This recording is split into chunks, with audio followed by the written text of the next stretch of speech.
Hey, what's going on, guys? DJ Hess here, CollectiveKicks.com. Wanted to bring you guys a detailed look and review of the Air Jordan 1 High, the return, as they're calling him, in the BRED colorway. At the end of the video, there'll be an on-foot section, and also if you guys are interested in purchasing these, check the link in the description. Hopefully this review will be helpful for you guys if you guys are looking at purchasing a pair of these. Retail price is kind of high. It's $150 for these, and I'll show you guys the box in a second here. But there's a couple other shoes out here, obviously with the BRED colorway, the BRED theme. The main one that's obviously most significant, probably the most, is the band one, or just the BRED one colorway in kind of its original form. I wanted to show you guys a side-by-side of some of the differences between this and the return pair, because it's probably confusing to a new consumer that hasn't heard the backstory or just doesn't really know much about the shoes. A lot of parents will probably be duped into this pair thinking it's the Royals, the BREDs right here that you could see. But really the midsole is completely different, and they did that for a reason. It's actually kind of a cool story that I'll get into in a second. But just showing you guys, basically the upper is exactly the same.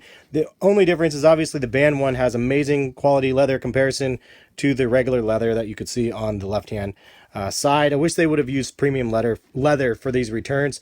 It would have made it just so much better.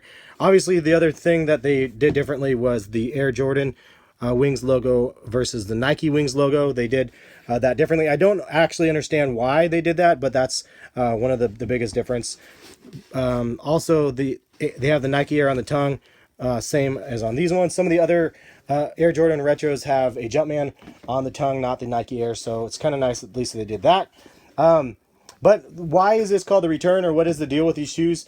This shoe basically is a hybrid between the Air Jordan 1 and the Air Jordan 2. So I'll show you guys side by side of the Air Jordan 2s. You can see here, look at the midsole. You can see the midsole and the lines and stuff right there are pretty much the same. So it's a nod to the fact that Jordan actually wore these as a prototype back in the day with the Air Jordan 1 upper, and then they changed the midsole and the cushioning and the traction on the soles, kind of mid-flight, no pun intended there, but basically they changed it so he could still have the Air Jordan 1 look, but then have the Air Jordan 2 feel with the midsole, and try to get used to the cushioning. So it was kind of like a 1.5 is why they call it a 1.5, because it was the one between the Air Jordan 1 and then when they actually created the Air Jordan 2. So the cushioning is different on these ones, as well as you could see the soles are different. And it's kind of like an interesting sole because it's almost like a hybrid between. So this is the Air Jordan 1 at the bottom. This is the 1.5 at the top. You can see it has the circles around here as well. And I mean, it's kind of different. I mean, it's very, very different. It has some cuts along this side over here. So that's 1 and then 1.5. And then pulling these ones up here, you could see these are the 2s. So kind of has the same circle pattern here, cuts it off, and then has a bunch of different designs here. And then this type of material, or this right here, is the same on both of them. You can see it's it doesn't have the stars like the Air Jordan 1 has right here. And then also this section back here is pretty much similar. The Nike and versus it says Jordan on this pair, but the fact that it says Nike here like this. The only thing that's really, really crazy is these things, these little dots everywhere on the bottom. And that's pretty much it. I mean, obviously you can see it's a very different looking shoe on the bottom. But the midsole is fundamentally the same as the 2s, and the upper is fundamentally the same as the 1s. And the combination of that I thought was kind of a cool, innovative thing that Nike actually did to bring these things back. And I remember when Nightwing actually came to Portland, we did a tour of Jordan Brand, and we actually saw these months and months and months before we heard anything about them. So I thought it was kind of cool to actually have seen these before they dropped and kind of know the story that they were going for there. Unfortunately, the quality of the leather, it's basically cut from the same cloth as the lows. You could see it's not very impressive, unfortunately, and you can see how glossy it is too. I mean, that's just the way it is in the lighting. But I don't know, for me, I wish they would have done higher quality leather on these, especially if they're charging $150 on them.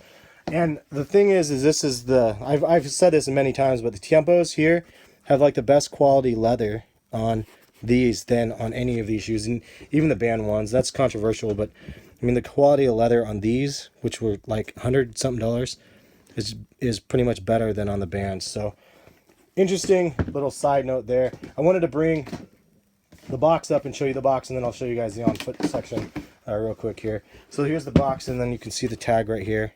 $150 is the price, and then you can see Air Jordan 1 the high, the return on them right there. So anyway, I'll put the on foot section for you guys right here.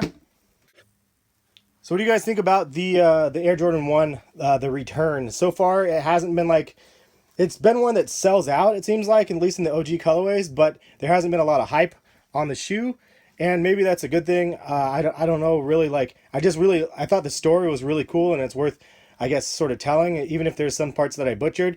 If there is, leave a comment in the comment section and let everybody else know what I totally got wrong. But all in all, it's like a really dope shoe, and I like the concept of it. My only complaint is I really wish they would have used premium materials on the shoes.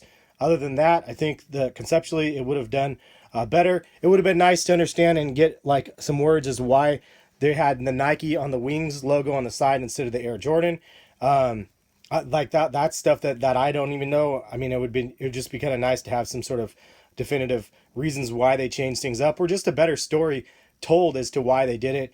And then I think people would appreciate it that much more if there was better quality materials.